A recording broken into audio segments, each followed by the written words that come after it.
Olá, amigos do canal Redemptoris Mater. É com muita alegria que os recebemos aqui. Sejam muito bem-vindos. Neste final de semana, estaremos no 15º domingo do tempo comum do ano B do ciclo litúrgico.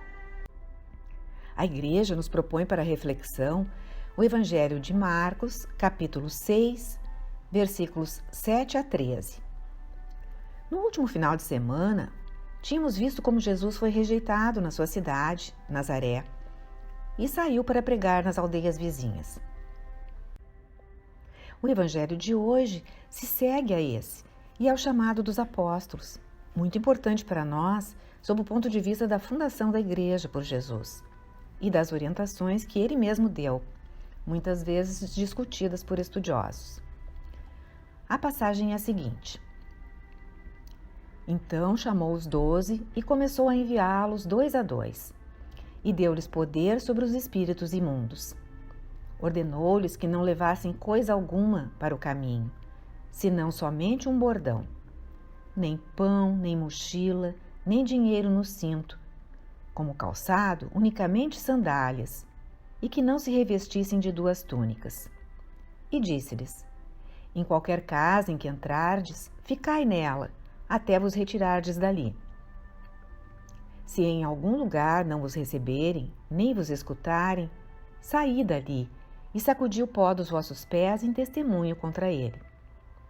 Eles partiram e pregaram a penitência, expeliam numerosos demônios, ungiam com óleo a muitos enfermos e os curavam. Nosso texto começa com o chamado, a vocação dos apóstolos, que foram 12. Jesus os chamou. Não foram eles que o escolheram. Chamou-os para consagrá-los a uma missão que viria a dar-lhes. A mesma ideia aparece no Evangelho de João, quando Jesus diz: Não fostes vós que me escolhestes, eu vos escolhi e constituí, para que vades e produzais frutos. Jesus escolhe e então envia. Jesus é o enviado do Pai e tem os próprios enviados, aqueles que separou para si. A palavra grega para a expressão os enviou é justamente aposteló, origem do substantivo apóstolos, que todos conhecemos. Apóstolo em grego significa aquele que é enviado. A passagem nos mostra que Jesus não os escolheu apenas para serem amigos ou companheiros, mesmo que especiais, mas para espalhar a boa nova ao mundo. É isso que significa ser apóstolo. Podemos observar que essa boa nova, esse evangelho, será levado pelos apóstolos a um mundo decaído pelo pecado, que está sob o poder daquele que é chamado príncipe deste mundo, o pai da mentira, Satanás. Então, Jesus deu-lhes autoridade sobre o mal e o demônio. Isso está retratado na passagem quando fala da autoridade sobre os espíritos impuros. Porque esta era a expressão usada tanto para os anjos caídos como para demônios, na perspectiva bíblica.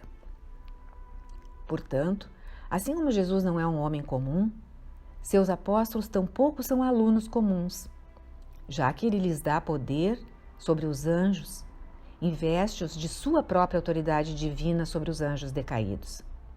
Então Jesus orienta os apóstolos que não levem praticamente nada consigo, exceto um bastão, um cajado, que era comum aos viandantes daquele tempo.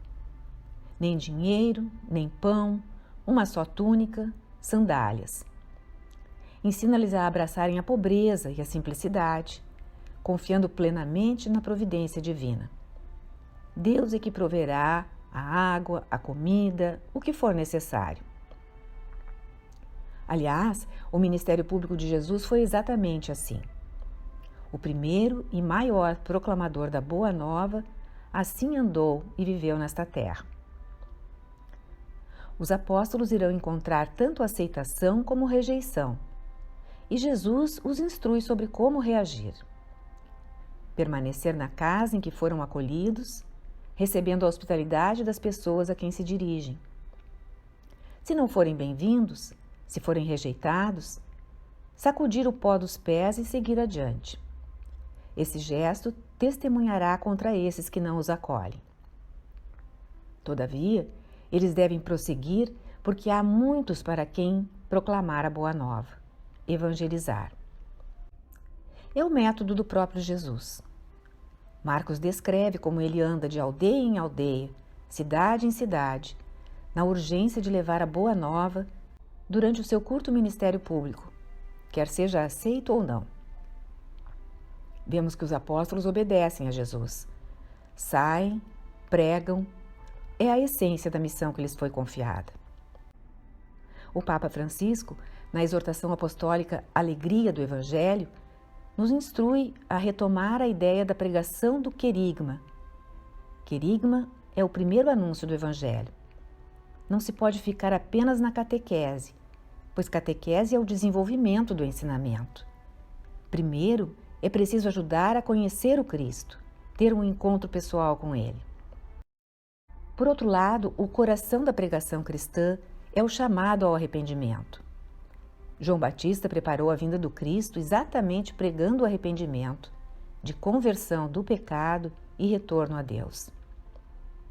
A primeira palavra de Jesus na sinagoga é: arrependei-vos, o reino de Deus está próximo. A mesma mensagem será a dos apóstolos e deve ser a da igreja ainda hoje. A boa nova do arrependimento, sem a conotação negativa que é dada no mundo moderno e pós-moderno a arrepender-se. Arrependimento, em grego, é metanoia. Literalmente significa mudar o modo de pensar para recusar o pecado e voltar-se para Deus. E isso sempre é algo bom. É boa notícia que podemos nos afastar dos nossos erros e começar a mudar, começar a seguir o caminho de Cristo, que é o caminho, a verdade e a vida. Os apóstolos proclamam a palavra da boa notícia e dão às pessoas razões para crerem que foram realmente enviados, tanto através dos exorcismos que realizam, expulsando os demônios, como através das curas dos doentes, ungindo as pessoas com óleo e sarando as doenças que as acometem.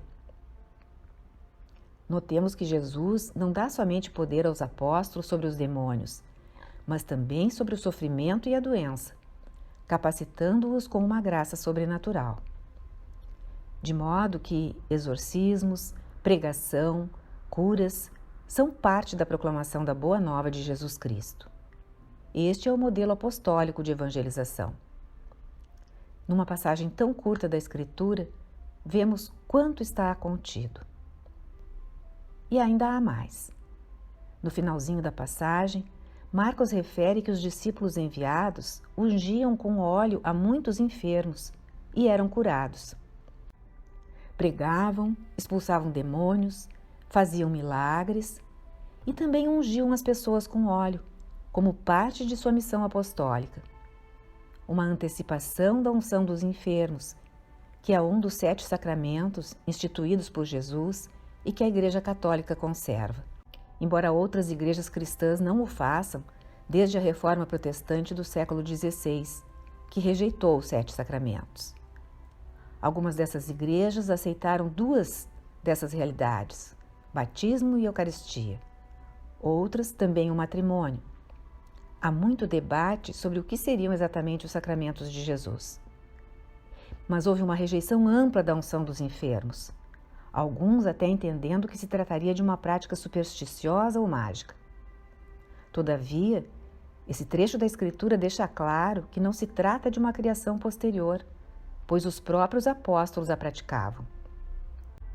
E não deixa de ser difícil entender que essas igrejas da Reforma e as que as sucederam, que dizem acreditar somente na Escritura bíblica, não aceitam o que a própria Sagrada Escritura aponta como prática apostólica, tanto no Evangelho de Marcos como depois na carta de Tiago.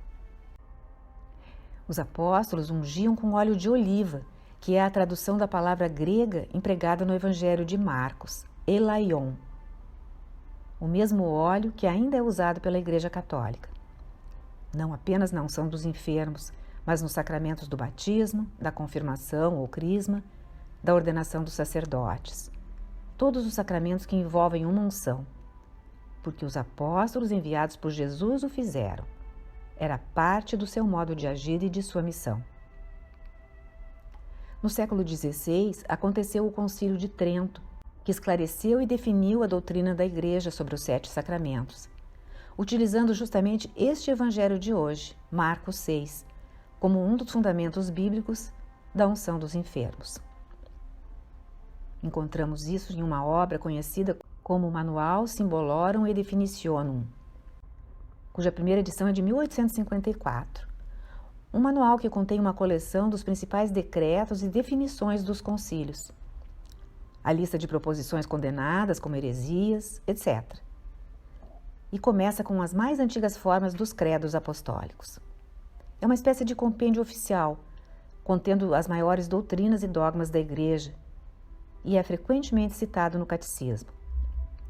Foi inicialmente editado por Heinrich Denzinger e é conhecido por este nome. No Concílio de Trento podemos ler: esta unção sagrada dos doentes foi instituída por Cristo Nosso Senhor como um verdadeiro e próprio sacramento do Novo Testamento. É mencionada por Marcos, conforme Marcos 6,13, recomendada aos fiéis e proclamada por Tiago apóstolo, o irmão do Senhor. Alguém entre vós está doente? Diz ele. Chame os anciãos da igreja e estes façam oração sobre ele, ungindo-o com óleo em nome do Senhor Jesus. Tiago 5, 14 e 15. A palavra grega para anciãos, que o Concílio de Trento sublinha, é presbíteros, de onde temos presbítero, que é o sacerdote. A oração da fé salvará o enfermo, continua Tiago, e o Senhor o restabelecerá. Se ele cometeu pecados, ser-lhe-ão perdoados. Por isso, cremos na Igreja una, santa, católica e apostólica, as 4 características, chamadas notas, da Igreja de Cristo Nosso Senhor, que está enraizada na pregação, no ensinamento e nas ações dos próprios apóstolos, incluindo a prática do sacramento da unção dos enfermos.